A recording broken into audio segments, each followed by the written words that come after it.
Tuusulan Koskenmäellä minä nousen ruttojuurten seasta Paratiisin pihamaalle. Täältä löytyy kauniit perennäpenkit. Tämä on puistojen helmi, romantikon unelma.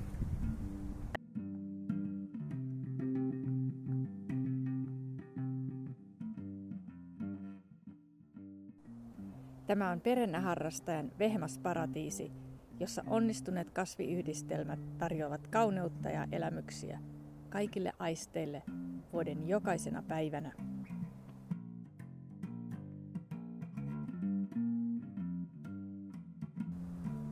Olemmeko kaikki viherpeukaloita?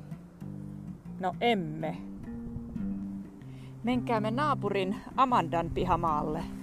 Se on villi, se hurmaa luonnollisuudellaan.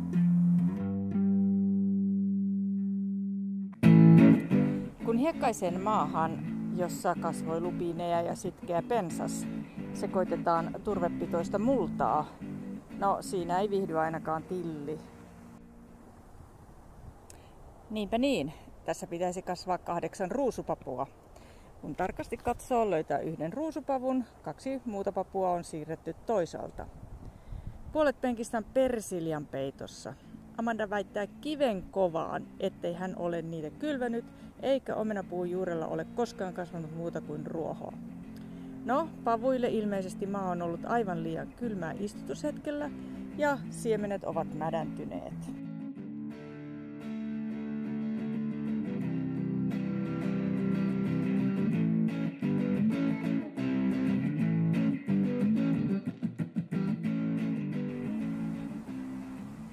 Pavuthan viihtyvät suojaisessa ja lämpimässä kasvupaikassa.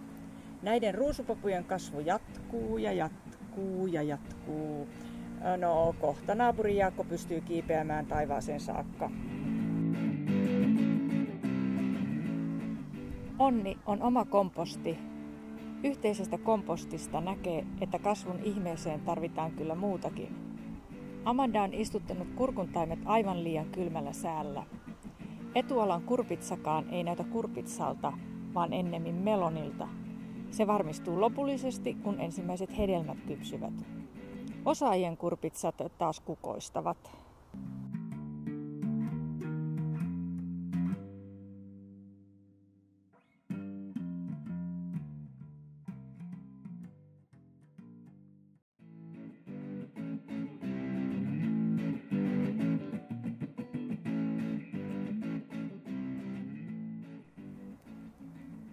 Tässä on oikea kivi oikeassa paikassa, vanhoja purkutiilejä.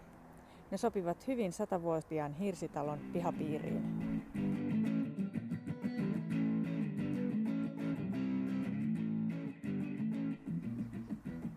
Mutta nekin vaativat kunnon pohjustuksen. Ensi kevät sitten paljastaa tämän rakennelman kestävyyden.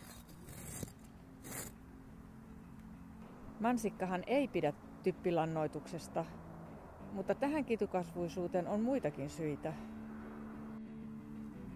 Marjoja on purrut niittylude, lehtien kimppuun ovat käyneet kirvat ja vattukärsäkäs. Monet ovat vaivat. Onko tässä viinimarjapensassa käynyt karviaiskoisa tai pistiäinen, äkämäpunkki, virustauti vai härmäsieni? No, seurataan tilannetta.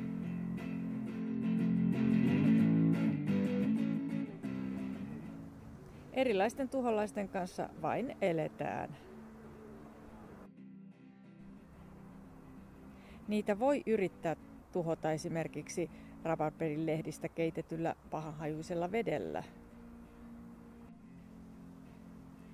Tuhtimmassa myrkytyksessä on käytettävä kumisaappaita, suojapukua, kemikaalikestäviä suojahansikkaita, päähinettä, kasvojen, silmien sekä hengityksen suojainta.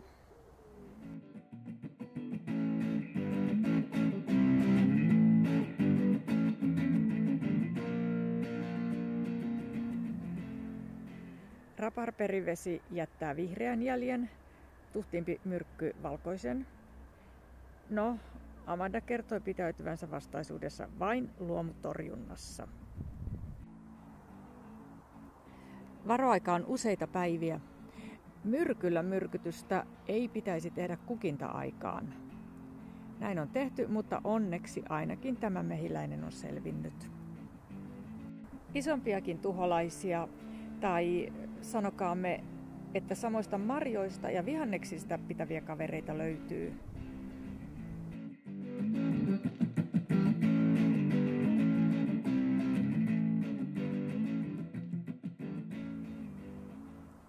Amanda yritti tuhota omenapuun kehräjäkoita tuhoisin vaikutuksin.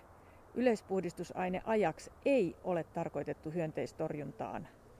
Koit ovat hetken aikaa inhottavan näköisiä, mutta ne häviävät ja jättävät puun kasvattamaan hedelmiä.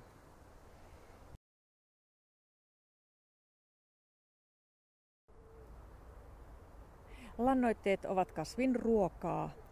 Tätä rautayrttiä on yritetty piristää kasviravinteella, mutta lannoittaminenkin on taitolaji. Virolainen tetralajike on kuin ihmeellä työntänyt jo jokusen hedelmän. Niin ovat harakatkin ne huomanneet. Ja nyt kasvi on suojattu katiskaverkolla.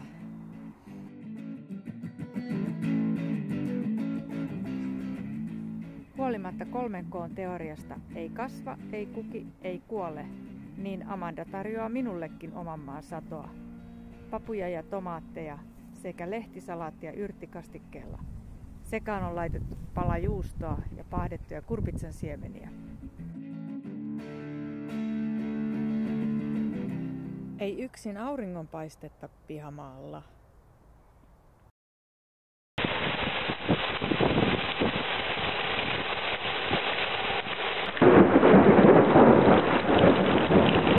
Hienoa, kun luonto hoitaa itse kastelun. Perennoja ei pidäkään kastella, jottei niiden juuret jää liian lähelle pintaa.